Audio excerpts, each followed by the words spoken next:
El Señor esté con ustedes. Y con su espíritu. Lectura del Santo Evangelio según San Juan. Gloria a ti, Señor Jesús. En aquel tiempo se encontraba enfermo Lázaro en Betania, el pueblo de María y de su hermana Marta. María era la que una vez ungió al Señor con perfume y le enjugó los pies con su cabellera. El enfermo era su hermano Lázaro. Por eso, las dos hermanas le mandaron a decir a Jesús: Señor, el amigo a quien tanto quieres está enfermo. Al oír esto, Jesús dijo: Esta enfermedad no acabará en la muerte, sino que servirá para la gloria de Dios, para que el Hijo de Dios sea glorificado por ella. Jesús amaba a Marta, a su hermana y a Lázaro. Sin embargo, cuando se enteró de que Lázaro estaba enfermo, se detuvo 2 días más en el lugar en que se hallaba. Después dijo a sus discípulos: Vayamos otra vez a Judea. Los discípulos le dijeron: Maestro, hace poco que los judíos querían apedrearte, ¿y tú vas a volver allá? Jesús le contestó: ¿Acaso no tiene 12 horas el día? El que camina de día no tropieza, porque ve la luz de este mundo. En cambio, el que camina de noche tropieza, porque le falta la luz. Dijo esto y luego añadió: Lázaro, nuestro amigo, se ha dormido, pero yo voy ahora a despertarlo. Entonces le dijeron sus discípulos: Señor, si duerme, es que va a sanar. Jesús hablaba de la muerte, pero ellos creyeron que hablaba del sueño natural. Entonces Jesús le dijo abiertamente: Lázaro ha muerto, y me alegro por ustedes de no haber estado allí para que crean. Ahora vamos allá. Entonces Tomás, por sobrenombre el gemelo, dijo a los discípulos: Vayamos también nosotros para morir con él. Cuando llegó Jesús, Lázaro llevaba ya 4 días en el sepulcro. Betania quedaba cerca de Jerusalén, como a unos 2,5 kilómetros, y muchos judíos habían ido a ver a Marta y a María para consolarlas por la muerte de su hermano. Apenas oyó Marta que Jesús llegaba, salió a su encuentro, pero María se quedó en casa.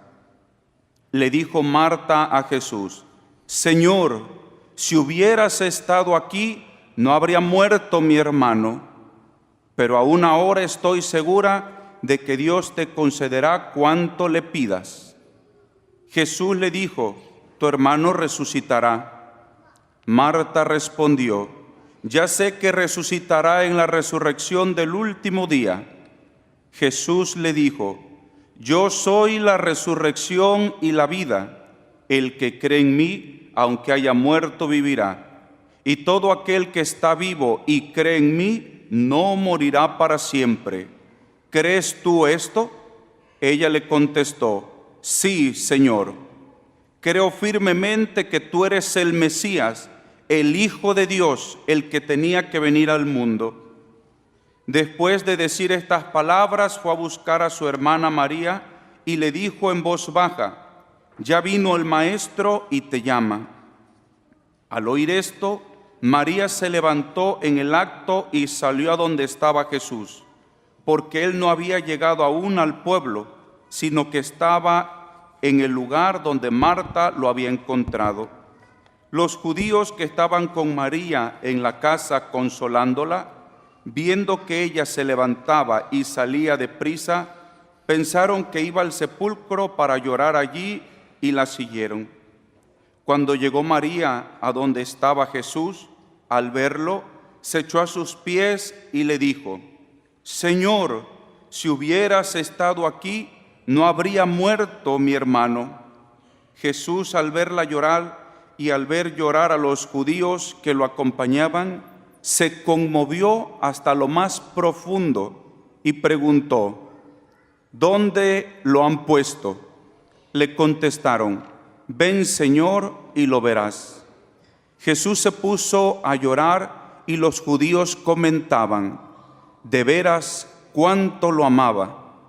Algunos decían: ¿no podía este que abrió los ojos al ciego de nacimiento hacer que Lázaro no muriera? Jesús, profundamente conmovido, todavía se detuvo ante el sepulcro, que era una cueva sellada con una losa. Entonces dijo Jesús: quiten la losa. Pero Marta, la hermana del que había muerto, le replicó: Señor, ya huele mal, porque lleva 4 días. Le dijo Jesús: ¿no te he dicho que si crees verás la gloria de Dios? Entonces quitaron la piedra. Jesús levantó los ojos a lo alto y dijo: Padre, te doy gracias porque me has escuchado. Yo sabía que tú siempre me escuchas, pero lo he dicho a causa de esta muchedumbre que me rodea, para que crean que tú me has enviado.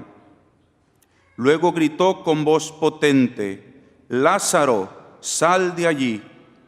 Y salió el muerto, atado con vendas las manos y los pies, y la cara envuelta en un sudario. Jesús le dijo: desátenlo para que pueda andar. Muchos de los judíos que habían ido a casa de Marta y María, al ver lo que había hecho Jesús, creyeron en él. Palabra del Señor. Gloria a ti, Señor Jesús.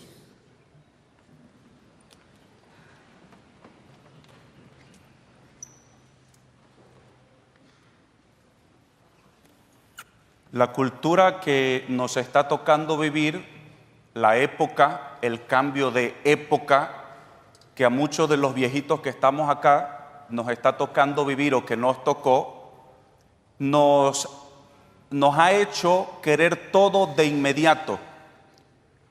Antiguamente todo era lento, ¿verdad? Si uno iba a transportarse a algún lugar, a viajar, agarraba un caballo, un burro, un camello, lo que hubiera según el país o el continente el que se tuviera, y era andar pasito a pasito.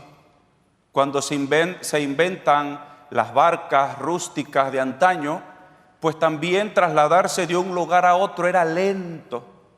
Imagínense cuando vinieron los primeros misioneros, cuando vinieron los españoles a tierras de América, de Latinoamérica, la travesía, ¿verdad?, con barcos de vela, porque no habían descubierto el combustible, y todo era lento, ¿verdad?, lento, poco a poco.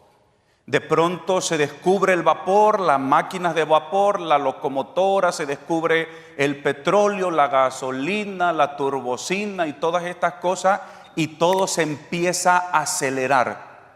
Todo se empieza a hacer muy rápido, y entonces el ser humano empieza a vivir a la carrera y empieza a exigir cada vez más, ¿sí? Yo cuando voy a arreglar aquí algún asunto, yo me desespero porque ya me acostumbré a estar aquí en Estados Unidos, aquí todo es rápido, ¿sí? Y con dinerito, pues más rápido todavía, ¿cierto? Está uno allá en México, si te toca estar enfermo, y vas al Seguro Social, vas en enero porque traes alguna enfermedad y te dicen: sí, le vamos a poner la cita, no se preocupe, y te ponen la cita ya por octubre, noviembre, ya cuando la persona se murió de cáncer, algo, y así es, ¿sí? Es tardado todo, ¿sí? Todo es muy tardado allá. Pero esta sociedad que nos está tocando vivir quiere todo a la carrera, ¿sí? Todo rápido. Queremos comer, es cuestión de minutos, ¿sí? Si acaso unos 4 minutos, vas a ir a cualquier lugar en un drive-thru, no sé si lo dije bien, todavía no me cuadra el inglés, y entonces le dices, en una pantalla está todo el menú, y simplemente dice: señorita, el combo número 1, ya está. ¿sí? Porque ya saben todo lo que lleva el combo número 1 y adentro hay gente como lo que enfriega, haciendo todo, matándose para que en segundos, en minutos, allá la bolsita sale en una ventanita, hamburguesa, papitas, refresco y todo, ¿cierto o no? Queremos comida caliente, calentar algo que está frío, sencillo, 2 minutos en el microwave y rápido tenemos comida caliente, ¿sí o no? Antes no, antes eso era ir a ver si había brasas en el fogón y después uno quitaba la ceniza y había unas brasitas, juntaba leñita y empezaba uno a bufar o con un abanico sople y sople a que eso hiciera humito y hasta el rato había lumbre para calentar algo. No, ahorita no, 2 minutos y ya tienes comida caliente, ¿cierto o no? Y entonces eso nos está afectando gravemente en la cuestión de la fe, porque entonces cuando nosotros tenemos una situación, un problema en nuestra vida, nosotros queremos que Dios sea como el microondas, el microwave. Señor, rápido, 2 minutos, atiéndeme, ¿sí o no? Queremos que sea como el drive-thru, ¿sí? Señor, combo número 1, milagro con prodigio incluido, resurrección del muerto y todo, órale Señor. Pero da la casualidad porque el Señor no es así. Y el Evangelio hoy nos los ha explicado de una manera hermosa. Fíjense cómo es, mis queridos hijos, y yo quiero que ustedes comprendan esto. Cuando estaba pensando, yo siempre tengo trabajo como para ponerle un título a mi homilía. Yo nunca le encuentro figura de que cómo le voy a titular, pero hoy sí. Dije, ay, mira, hoy sí la homilía tiene título. Dios tarda, ¿sí? Dios quiere tardar, se le da la gana tardar. ¿Por qué? Porque es Dios. Y si nos dimos cuenta en el Evangelio, al Señor le mandan a decir, tu amigo al que tú tanto amas. Fíjense, al amado, al que el Señor ama, tu amigo al que tú tanto amas se está muriendo, ¿sí? ¿Y qué es lo que hace el Señor? Como el drive-thru o como el microondas, se va rápido a ver al hermano, al amigo y lo compone. ¿Lo sana? No. El Señor tarda. El Señor hace tiempo. El Señor deja que la enfermedad siga avanzando. No sé si le va diciendo algo de esto según lo que estén viviendo. El Señor deja que la enfermedad vaya avanzando, ¿sí? ¿Para qué? Para que la gente crea. Y el Señor incluso permite que su amigo, al que tanto ama, se muera, para que esto sea un prodigio como el que ninguno, ¿sí? El Señor tarda, dice, no se preocupen. A ver, pues me están llamando, pero vamos a darnos otra vez, otra vuelta por acá, Señor, pero nos querían matar y otra vez tú quieres regresar. Es que hay que hacer tiempo, ¿sí? Hay que hacer tiempo. Y entonces el Señor llega no solamente cuando el hermano, el amigo, tenía pocos días de muerto. Fíjense, en la mentalidad judía, una persona después era algo tremendo, porque a los 3 días ya no había vuelta atrás, ¿sí? Ya había corrupción, había muerte. Esa persona no había duda de que estaba muerta. Y el Señor no se tarda 3. ¿A los cuántos días resucitó nuestro Señor Jesucristo? Al 3er día, ¿sí? Este hombre ya seguramente que ya se estaba pudriendo, pero el Señor se tarda hasta el 4.er día para que no quede duda del prodigio que Él va a hacer, que no haya duda. Y entonces llega, ¿verdad?, hasta que Lázaro ya tiene los 4 días de muerto. Y las hermanas están tristes y empiezan a reclamarle. Si tú hubieras llegado a tiempo, mi hermano no habría muerto, dice primero una. Y luego llega la otra, Señor, si tú hubieras estado aquí, mi hermano no se habría muerto. Y es lo que también nosotros en muchos momentos hacemos. ¿Dónde estás, Señor, cuando mi mamá estaba agonizando? ¿Dónde estás, Señor, en este momento de enfermedad, en este momento que tengo cáncer, en este momento con esta enfermedad tan difícil, Señor, ¿dónde estás? Y tú pareces que Dios no te escucha, ¿sí? ¿No les ha tocado esto? Que tú oras y pareciera que Dios calla. ¿Por qué? Porque a ti te conviene que Dios calle, que guarde silencio y que tarde, ¿sí? El Señor tarda. Y el Señor no llega hasta que ya no hay remedio. ¿Para qué? para que no quede duda del prodigio, del milagro que Él va a hacer. Mis queridos hijos, en nuestra vida Dios también tarda y nos conviene que Dios tarde. ¿Por qué creen que Dios tarda? Si Dios nos cumpliera las cosas como el microwave, nosotros nos vamos, ¿sí? Ya me hizo el milagro, yo me voy, ¿sí? Si Dios nos responde rápido, nosotros nos vamos, porque ciertamente somos convenencieros. Venimos a buscar en muchos momentos a Jesús cuando ya la soga nos está ahorcando, ¿sí o no? Sí, ya cuando no hayamos salida, entonces sí, lo último es ir donde Dios, ir donde el Señor, ¿sí o no?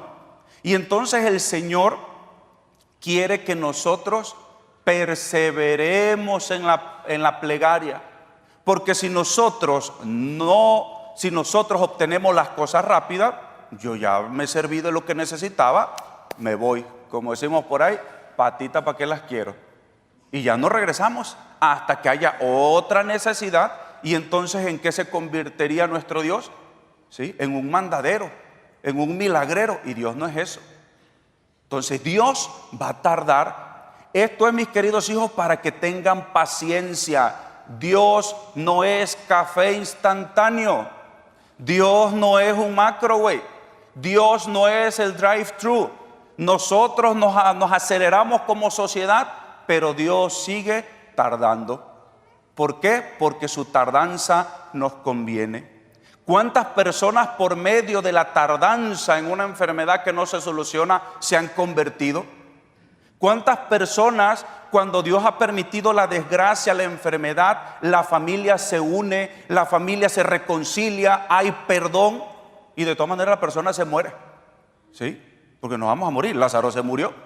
Después de la resurrección, otra vez se murió. Y ya no hubo Cristo que lo resucitara.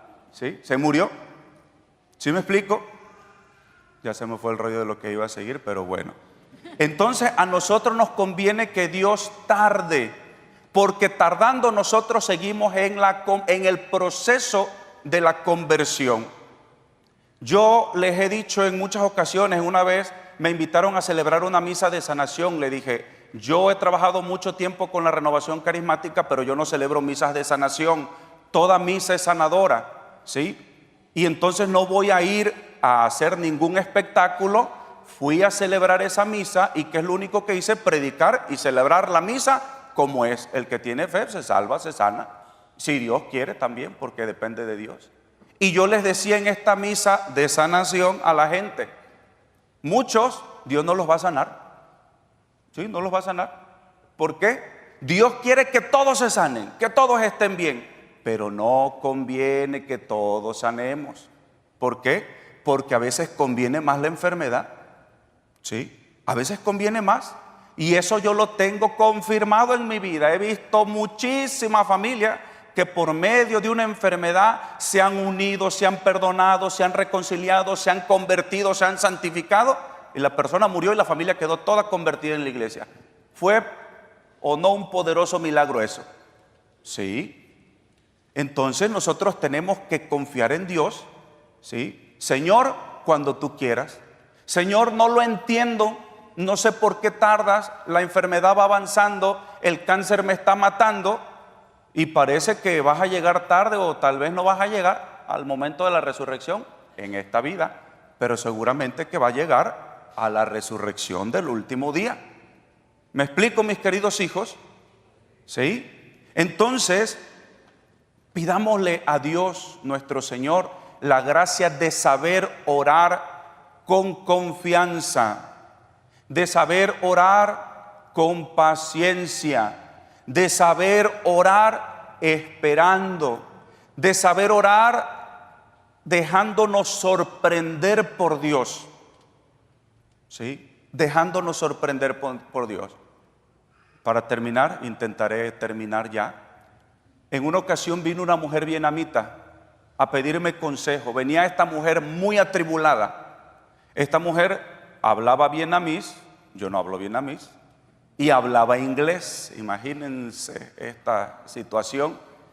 Pero por un milagro de Dios yo le empiezo a entender, porque eso es milagro de Dios, yo le empiezo a entender a esta mujer y por un milagro más extraordinario de Dios, yo le puedo ayudar a esta mujer aconsejándola. No sé, no me pregunten cómo, solamente yo sabía. Yo le decía, ¿usted me entiende? Sí, padre, yo le entiendo. Esto es de Dios, ¿sí? Entonces yo le digo a esta mujer atribulada por muchos problemas en su familia, lo que les estoy diciendo: hija, a Dios le conviene, a ti te conviene que Dios tarde, porque si tú obtienes rápido el milagro, tú te vas. Yo te invito, mi querida hija, a que vengas todos los días al Santísimo, ores con paciencia, con tranquilidad, déjate sorprender, ¿sí? Espera, y el Señor te va a dar la paz para que tú sigas perseverando, porque a Dios lo que le importa es tu salvación, la salvación de tu familia. Espera, hija. Esta mujer venía con una cara terrible de dolor, de angustia. Desde ese tiempo hasta la fecha, esa mujer todos los días viene al Santísimo, ¿sí? Todos los días viene al Santísimo, y cuando la veo, está enfrente del Santísimo y se le ve una cara de serenidad, de paz, de aceptación. Bendito el Señor que hace los milagros, ¿verdad? Esa mujer se está esperando dejarse sorprender. Los invito, mis queridos hijos, a que también ustedes se dejen sorprender, a que no puchen al Señor, déjenlo, que Él haga el milagro cuando Él se le pegue la gana, si conviene para tu salvación y para su gloria. Pidamos esta gracia de saber aceptar todo de Dios, de saber perseverar en la oración. Pedimos esta gracia en un profundo silencio.